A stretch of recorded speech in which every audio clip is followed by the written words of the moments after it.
안녕하세요. 오늘은 우경아 강사의 나만의 글쓰기 특강 노트, 이걸 좀 함께 깊이 파헤쳐 볼 시간입니다. 네. 이게 단순히 글 잘 쓰는 법, 그런 기술적인 걸 넘어서요. 글쓰기를 통해서 어쩌면 나 자신을 발견하고 더 나아가서 삶까지 바꿀 수 있다. 이런 이야기가 담겨 있더라고요.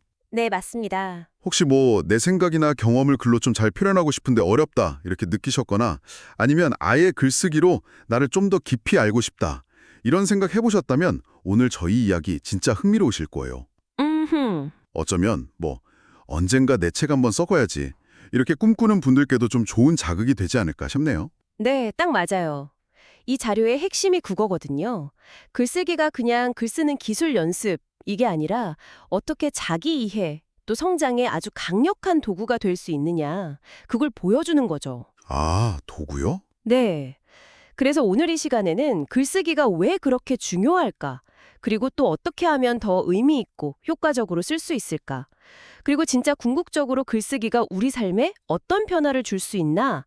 그 본질을 좀 파헤쳐 보려고 합니다. 네네. 강사의 경험이나 철학에서 실질적인 노하우도 얻고 또 깊은 영감도 같이 얻어가는 거. 그게 저희 목표입니다. 좋습니다. 그럼 이 흥미로운 탐구 한번 시작해 볼까요? 먼저 가장 근본적인 질문부터 던져봐야 할 것 같아요. 글쓰기가 대체 어떻게 한 사람의 인생을 바꿀 수 있다는 걸까요? 직장인이었는데 1인 기업가이자 작가로 이렇게 거듭난 이야기가 나오잖아요. 근데 그 중심에 글쓰기가 딱 있었다고요. 아니, 글쓰기에 어떤 힘이 있길래 그런 엄청난 변화가 가능했을까요? 여기서 진짜 주목할 부분이 바로 관점의 변화인 것 같아요. 관점의 변화요? 네. 자료에서도요, 배움의 가장 큰 가치를 변화에 둬요. 특히 자신과 세상을 보는 관점, 시각, 그게 바뀌는 걸 아주 중요하게 생각하거든요. 아하. 글쓰기는 바로 이런 내면의 변화, 이 관점의 전환을 이끌어내는 아주 효과적인 도구다, 이 말이죠. 그렇군요. 근데 흥미로운 점은 이걸 강사가 인문학이랑 연결시킨다는 거예요. 인문학이요? 갑자기 좀 어려워지는 느낌인데요? 하하, 근데 어렵게 생각할 건 아니고요. 여기서 말하는 인문학의 본질은 그거예요.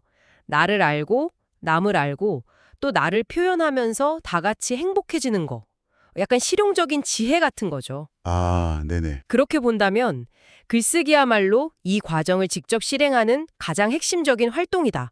이렇게 해석하는 겁니다. 아, 그러니까 단순히 지식을 쌓는 게 아니라 글을 쓰면서 나를 돌아보고 이해하는 그 과정 자체가 인문학적인 성찰이고 그게 결국 관점의 변화로 이어진다. 이런 말씀이시네요. 네, 정확합니다. 자료에 모든 것은 이미 내 안에 다 있다. 이 말이 계속 강조되던데 그것도 같은 맥락이겠네요. 행복이든 성장이든 심지어 부나 건강까지도요. 네네. 강사 본인도 그런 얘기를 해요. 글쓰기를 통해서 자기가 자기를 잘 몰랐는데 이제는 자기를 깊이 알고 사랑하게 됐다. 또 예전에는 미래가 불안했는데 이제는 희망찬 미래를 스스로 그리는 사람으로 변했다. 이렇게 고백하거든요. 와, 소비자로 살다가 생산자가 되고 직장인에서 1인 기업가로 그냥 독자에서 작가로 이 변화한 그 여정 자체가 어떻게 보면 글쓰기의 힘을 딱 증명하는 셈이죠. 그렇군요. 그럼 그 나를 알아가는 과정, 이걸 글쓰기를 통해 구체적으로 어떻게 할 수 있을까요? 이게 좀 막연하게 느껴질 수도 있을 것 같은데 자료에서 제시하는 방법들이 좀 있었나요? 네, 아주 구체적으로 3가지 방법을 제시합니다. 첫째는 스스로에게 질문하기예요. 질문하기? 네, 나는 진짜 누구지? 내가 인생에서 정말 원하는 건 뭐지? 어떨 때 내가 가장 나답고 즐겁지? 이런 근본적인 질문들 있잖아요. 이걸 던지고 답을 찾아가는 과정이죠. 둘째는 마음 관찰하기입니다. 지금 내 감정이 어떤지, 어떤 상황이나 사람 앞에서 좀 편안한가? 불편한가? 무엇이 나를 좀 설레게 하나? 이런 것들을 세심하게 들여다보는 거죠. 아, 마음 관찰하기. 네. 그리고 마지막 3번째가 바로 글쓰기 그 자체인 거죠. 아, 바로 글쓰기. 야, 근데 블로그에 1만 2천 개가 넘는 글을 쓰셨다고요. 그리고 책은 200권 이상. 이건 진짜 단순한 기록이 아니라 엄청난 꾸준함인데요. 그렇죠. 대단하죠. 그럼 이 꾸준한 글쓰기가 아까 말씀하신 그 질문 던지고 마음 관찰하고 이걸 더 깊게 파고드는 실질적인 어떤 행위가 된다? 이런 거군요. 맞습니다. 글쓰기는 그 질문과 관찰에서 얻은 생각이나 감정의 조각들 있잖아요. 그걸 딱 붙잡아서 구체화하고 더 깊게 만드는 과정이에요. 네네. 자료에서는 글쓰기의 효과를 여러 각도에서 설명하는데 이게 참 재밌어요. 복잡한 생각이나 삶을 명료하게 정리하는 최고의 정리도구. 최고의 정리도구. 네. 그리고 쌓인 감정을 풀고 치유하는 최고의 정화 도구. 또 끊임없이 자신과 대화하면서 나를 발견하는 최고의 자기 발견 도구. 와, 다 최고네요. 그렇죠. 더 나아가서는 내 생각이나 가치를 세상에 알리는 최고의 마케팅 도구이기도 하고 또 조용히 내면을 보는 최고의 명상법과도 같다. 이렇게까지 말합니다. 와, 진짜 최고라는 말이 계속 붙네요. 글쓰기가 이렇게 다재다능한 도구라는 건 알겠는데 근데 사실 솔직히 많은 분들이 글쓰기 어려워하잖아요. 저도 그렇고요. 그렇죠. 뭔가 이거 잘 써야 되는데 남들이 내 글 보고 좀 비웃으면 어떡하지? 뭐 이런 부담감, 이런 어려움에 대해서는 어떤 조언을 주나요? 그 부분에 대해서 가장 중요한 건 생각의 전환이라고 강조해요. 생각의 전환. 네. 잘 써야 한다는 부담감, 남들 평가가 두려운 거, 뭘 써야 할지 모르겠다는 막막함, 경험 부족, 심지어 아니 내가 이걸 왜 써야 되지? 하는 동기 부족까지 글쓰기를 막는 여러 이유들을 쭉 언급하는데요. 네네. 여기에 대한 핵심 해법은 의외로 간단합니다. 완벽하거나 화려하게 쓰려고 애쓰기보다는 그냥 진솔하게 쓰는 것에 집중하라는 거예요. 내 안에 있는 목소리에 귀를 기울이는 거죠. 진솔하게 쓴다. 근데 솔직히 말해서 제 생각이나 일상이 너무 평범하거나 좀 지루하게 느껴질 수도 있잖아요. 과연 그런 진솔함이 남들, 그러니까 독자에게도 의미가 있을까요? 아, 그거 아주 좋은 질문인데요. 그래서 이 진솔함이랑 같이 강조되는 게 바로 독자의 마음을 헤아리는 태도예요. 독자의 마음이요? 네. 내 얘기를 하더라도 이걸 읽는 사람이 뭘 궁금해할까? 어떤 어려움을 겪고 있을까? 어떤 필요, 그러니까 니즈를 가지고 있을까? 이걸 생각하면서 쓰라는 거죠. 즉, 나의 진솔함이 독자의 공감대와 딱 연결될 때 그때 진짜 의미 있는 소통이 이루어진다. 이겁니다. 그리고 마지막으로는 역시나 꾸준함을 강조해요. 꾸준함. 또 나왔네요. 네. 특히 온라인 공간에 꾸준히 글을 올리는 행위 자체가 글쓰기 근육을 키우고 소통의 기회를 넓히는 아주 중요한 실천이라고요. 하긴 꾸준함은 정말 어떤 분야든 통하는 진리 같아요. 그렇다면 글쓰기를 꾸준히 계속 이어갈 그 동기부여, 이건 어떻게 얻을 수 있을까요? 결국 내가 왜 써야 하는가, 이 답을 스스로 찾는 게 중요할 것 같은데요. 맞습니다. 그래서 자료에서는 글쓰기가 주는 여러 가지 기쁨, 그리고 매력, 이걸 명확히 아는 게 중요하다고 말해요. 첫째는 우리 인간 본연의 표현 욕구 있잖아요. 이걸 충족시키는 기쁨이 있죠. 내 안에 있는 걸 꺼내놓는 것만으로도 뭔가 해소되니까요. 그렇죠. 둘째는 글을 쓰면서 나를 더 깊이 이해하고 성장하는 거. 자기 발견과 성찰의 기쁨이죠. 때로는 글쓰기가 치유 과정이 되기도 하고요. 셋째는 나의 지식이나 경험, 지혜를 나눠서 정보를 전달하고 다른 사람한테 도움을 주는 가치. 이것도 굉장히 크죠. 네. 넷째는 소중한 순간이나 생각을 딱 붙잡아두는 기록으로서의 의미. 다섯째는 글을 통해서 다른 사람들과 소통하고 관계를 맺는 즐거움. 여섯째는 때로는 누군가를 설득하거나 비즈니스 기회를 만드는 설득력까지. 와, 되게 많네요. 네, 이렇게 글쓰기가 가진 다양한 목적과 힘을 이해하면 내가 이걸 왜 쓰지? 이 질문에 대한 답을 찾고 꾸준히 써나갈 에너지를 얻을 수 있다. 이런 이야기입니다.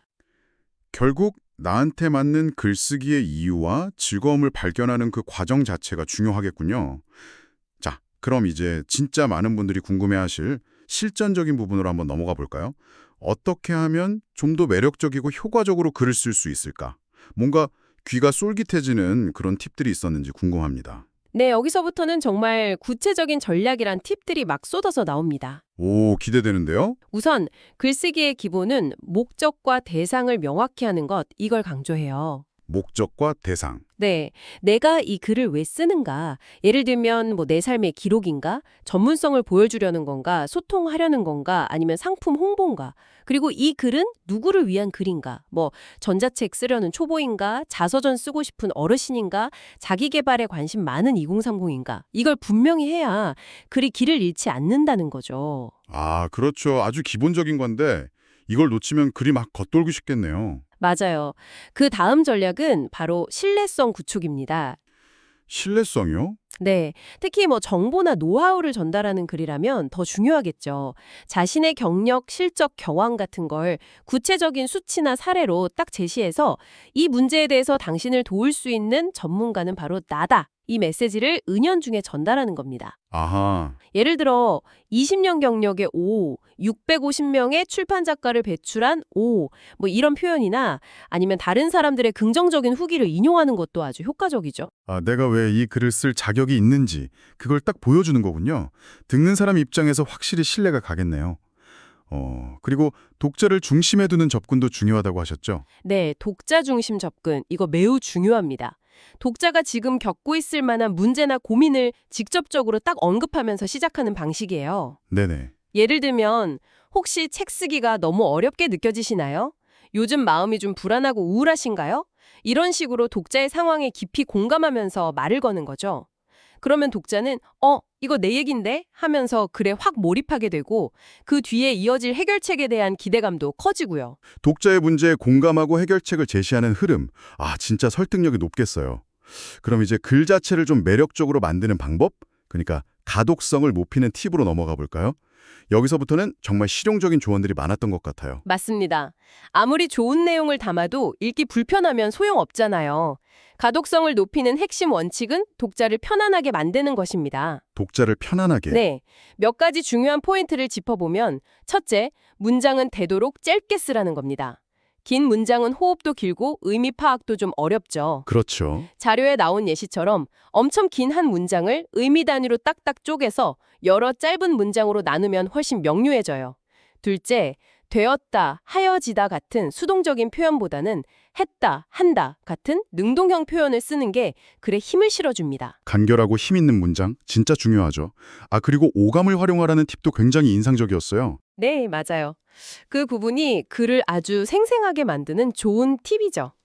단순히 사실만 쭉 나열하는 게 아니라 시각, 청각, 후각, 미각, 촉감 같은 감각적인 묘사를 활용하는 거예요.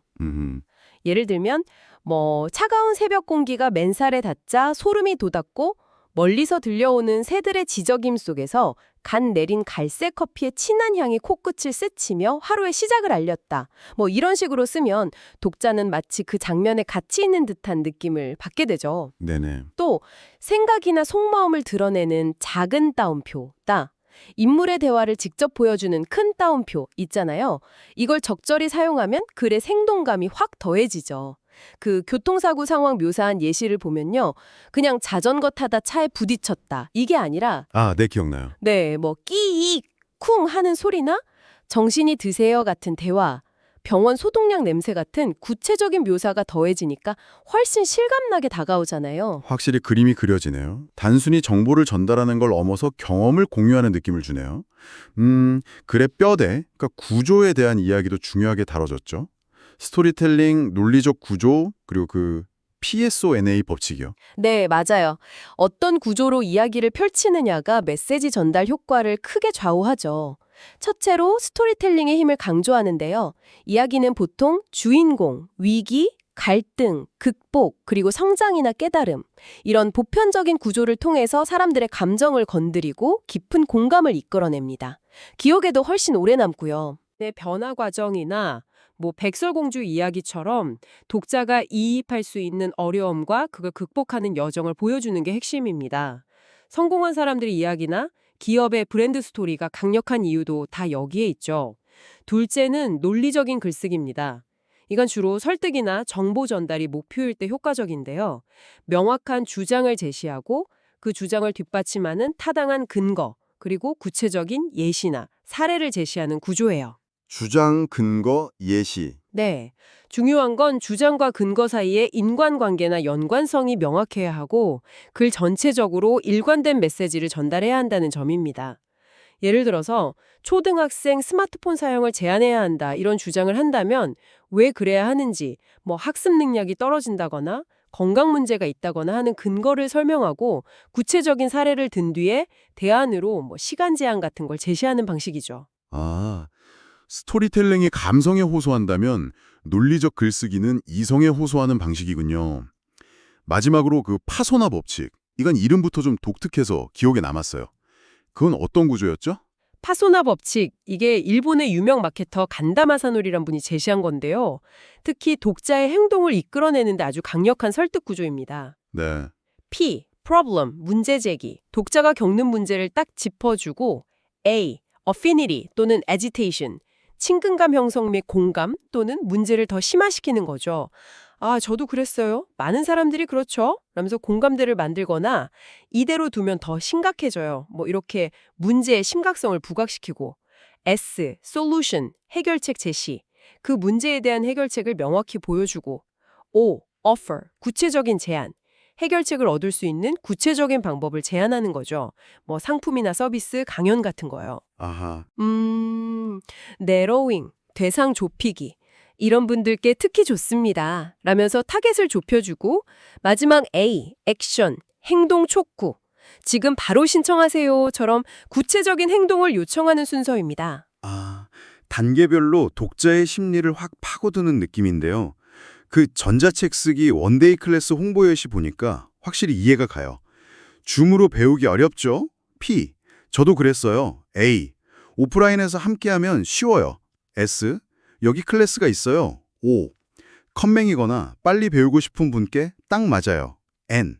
지금 신청하세요. A. 딱 이런 흐름이군요. 와, 이거는 글쓰기뿐만 아니라 뭐 발표나 제안서 작성 같은 다양한 상황에서도 써먹을 수 있겠는데요? 네, 맞습니다. 아주 실용적이고 강력한 설득 프레임이죠. 실제로 책 목차 구성에도 이 법칙을 응용할 수 있다고 해요. 와, 그럼 이렇게 구조까지 갖췄다면 이제 문장 자체를 더 다듬어야겠죠? 자료에서 좋은 문장을 위한 11가지 공식 이걸 제시했는데 솔직히 11가지 다 기억하기는 좀 어렵잖아요. 그렇죠. 너무 많죠. 핵심만 딱 추린다면 어떤 원칙들을 기억하면 좋을까요? 네, 11가지나 되니까 좀 부담스러울 수 있는데 핵심 원칙은 결국 명료함과 간결함으로 모아집니다. 이미 앞에서 얘기 나눈 문장은 짧게, 한 문장엔 한 가지 내용만, 이게 가장 기본이고요. 네. 또 중요한 게 구체성이에요. 큰 건물 이렇게 쓰기보다는 10층 높이 건물처럼 추상적인 표현 대신에 손에 잡힐 듯 구체적으로 묘사하는 거죠. 그리고 아까 언급했던 능동태 사용, 이것도 문장에 힘을 더하고요. 아, 그리고 불필요한 군더더기를 덜어내는 것도 중요하다고 강조했죠? 그 이소룡 명언까지 인용하면서요. 아, 네, 맞아요. 인간은 쌓아가는 게 아니라 없애나가야 한다. 이소룡의 말처럼 좋은 글은 뭔가를 자꾸 덧붙이는 게 아니라 불필요한 걸 덜어내는 과정에서 나온다는 거죠. 특히 우리말에서 좀 습관적으로 쓰는 표현들이 있잖아요. 적, 의, 것, 들 이런 것들. 또 있다, 있는, 로부터, 할 수 있는 이런 표현들을 의식적으로 줄이면 문장이 훨씬 간결하고 명료해집니다. 네네. 지나치게 격식을 차린 표현이나 어려운 한자어 대신에 쉽고 일상적인 단어를 쓰는 것도 중요하고요. 결국 자료에서 정의하듯이 좋은 글과 문장이란 간결하지만 이해가 쉽고 머리와 귀에 잘 들어오는 말인 셈입니다. 덜어내맴 이야기군요. 이게 글쓰기에도 적용된다니 참 흥미롭습니다. 강연 말미에는 책 쓰기에 대한 이야기도 잠깐 나왔다고요. 아무래도 강사분이 출판사 대표이기도 하시니까 이 부분에 대한 팁도 궁금해하는 분들이 많을 것 같아요. 책 쓰기를 염두에 둔 분들을 위해서 어떤 핵심적인 조언이 있었나요? 네, 책 쓰기의 전체 과정을 아주 간략하게 보여줍니다. 일단 가장 먼저 책을 쓰는 목적을 명확히 하고 어떤 독자를 대상으로 할지 정한 뒤에 핵심 주제와 내용을 구체화하고 이걸 바탕으로 목차를 구성합니다. 네. 그 후에 이제 본격적으로 원고를 쓰고 여러 번 퇴고를 거쳐서 출판하는 순서죠.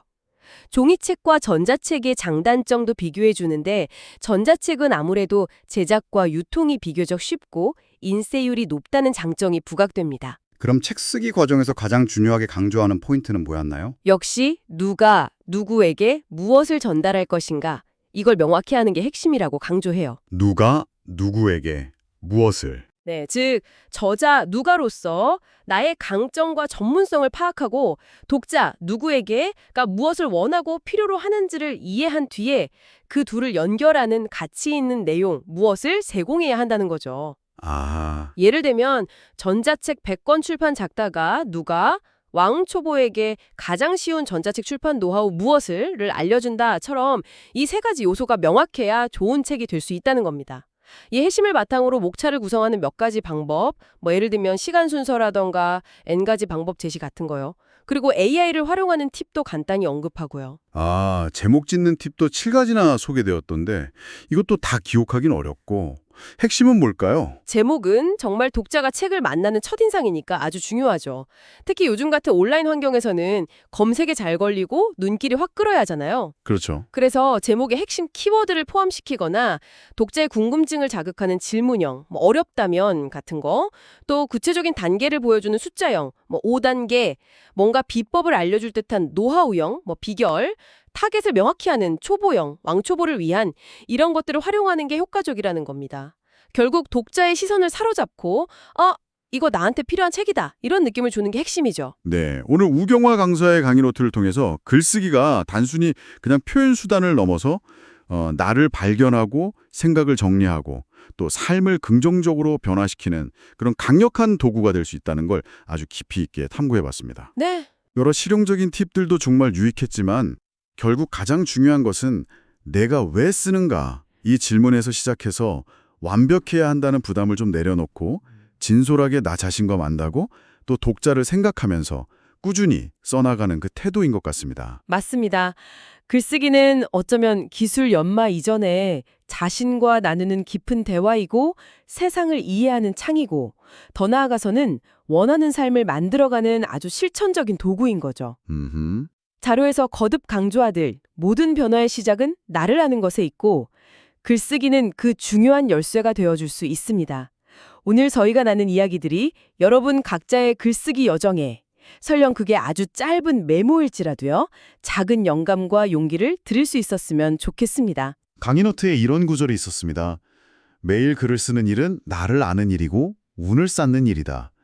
어쩌면 거창한 글이 아니어도 괜찮을 것 같아요.